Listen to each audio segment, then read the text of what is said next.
இது என்னுடைய முதல் முயற்சி. இது என்னுடைய முதல் குழந்தை. ஒரு தசாப்தத்திற்கு முன்னரே இந்தியா இதுவரை செய்யாத ஒன்றை நாங்கள் முயற்சி செய்ய துணிந்தோம். அது என்னை சோதித்தது, என்னை மாற்றியது. இது தனிப்பட்ட முறையில் எனக்கு மிக நெருக்கமானது. சில பயணங்கள் முடிவதில்லை அப்படின்னு சூப்பர் ஸ்டார் ரஜினிகாந்த் அவர்களுடைய மகளான இயக்குனர் சௌந்தர்யா ரஜினிகாந்த் தன்னுடைய எக்ஸ் தளத்தில் பதிவிட்டிருந்தாரு. எதை பற்றி அப்படிங்கிறது தான் நாம் இந்த பதிவில் பார்க்க போகிறோம். நம்ம எல்லாருக்குமே தெரியும், கோச்சடையான் படம் 2014 வெளியாகி பல நெகட்டிவான விமர்சனங்களை பெற்றது. முதல் முறையாக நம்ம இந்தியாவிலேயே ஃபோட்டோ ரியலிஸ்டிக் மோஷன் கேப்சர் மூவியாக இந்த படம் எடுக்கப்பட்டது. இது ஒரு 3D அனிமேஷன் படம் அப்படின்னு கூட சொன்னாங்க. இதில் சூப்பர் ஸ்டார் ரஜினிகாந்த் அவர்கள், தீபிகா படுகோன், சரத்குமார், ஆதிஃப் அனிசட்டி, ஜாக்கி ஷெராஃப், நாசர், சோபனா இப்படி நிறைய ஆக்டர்ஸ் நடிச்சிருப்பாங்க. இதில் நாகேஷ் அவர்கள் அந்த டைமில் இறந்துருந்தாங்க. ஆனால் நாகேஷ் அவர்களையும் இந்த படத்தில் கொண்டு வந்திருப்பாங்க. நிறைய கேரக்டர் வச்சு அந்த படத்தை உருவாக்கியிருப்பாங்க. ஆனால் பல்வேறு காரணங்களால் அந்த படம் சரியாக போகலை. பல்வேறு விமர்சனங்களையும் அந்த படம் சந்திச்சுது அப்படின்னே சொல்லலாம். இந்த படத்தை 2009 அப்போ ரிலீஸ் ஆன அவதார் படத்தோடு ஒப்பிட்டு இந்த படத்தில் அனிமேஷன் காட்சிகள் எதுவுமே சரியில்லை, இந்த படம் சரியாக எடுக்கலை அப்படின்னு சொல்லியிருந்தாங்க. இந்த படம் வசூல் ரீதியாகவும் ஒரு மிகப்பெரிய தோல்வியை சந்திச்சது அப்படின்னு தான் சொல்லலாம்.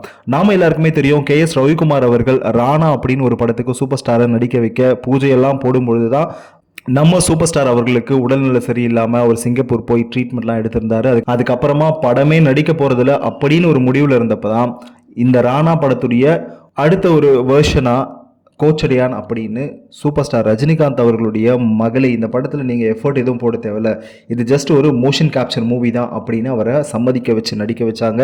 இந்த படத்துடைய கதை, திரைக்கதை அமைப்பு அப்படிங்கிறது ரொம்ப பிரம்மாண்டமாக இருந்தாலும் ஏதோ ஒரு வகையில் இந்த படத்துடைய அனிமேஷன் அப்படிங்கிறது மக்களை திருப்திப்படுத்தலை அப்படின்னு தான் சொல்லலாம். ஆனால் ஒருவேளை இந்த படத்தில் அந்த மோஷன் கேப்சர் அனிமேஷன் சரியாக அமைஞ்சிருந்தால் இன்னைக்கு நாமெல்லாம் பெருசாக பேசிக்கிட்டு இருக்க பாகுபலியோ இந்த மாதிரியான எல்லா படங்களுடைய வெற்றியையும் அந்த படம் அப்போவே முறியடிச்சிருக்கோம் அப்படிங்கிறது தான் உண்மை. ஆனால் இப்போ என்ன பண்ணியிருக்காங்க அப்படின்னா, சூப்பர் ஸ்டார் ரஜினிகாந்த் அவர்களுடைய ஃபேன்ஸ்க்கு ஒரு மிகப்பெரிய ட்ரீட்டாக எரோஸ் நிறுவனம் என்ன பண்ணியிருக்காங்கன்னா, இந்த படத்தை இப்போ இருக்கிற AI தொழில்நுட்பத்தோட உதவியோட இந்த படத்தை சூப்பராக பண்ணியிருக்காங்க, ரியலிஸ்டிக்காக. அதில் நீங்கள் பார்த்தீங்க அப்படின்னா இப்போ ஒரு டீசரும் அதில் வெளியிட்டிருக்காங்க. அந்த டீசரில் சூப்பர் ஸ்டார் ரஜினிகாந்த் அவர்கள் என்ன பண்ணுறாரு அப்படின்னா, அந்த போருக்கு போயிட்டு ஒரு டயலாக் ஒன்று பேசுகிறாரு. அந்த தீபிகா படுகோனை காட்டுறாங்க. அந்த போருடைய காட்சிகள் அவர் நடந்து போகிற மாதிரி ஒரு காட்டுறாங்க. இந்த படத்தை நீங்கள் ஒப்பிட்டு பார்த்தீங்க அப்படின்னா, அந்த ப்ரீவியஸ் வெர்ஷனை விட இந்த வெர்ஷன் வந்து ரொம்ப ரொம்ப ரொம்ப நல்லா இருக்குது.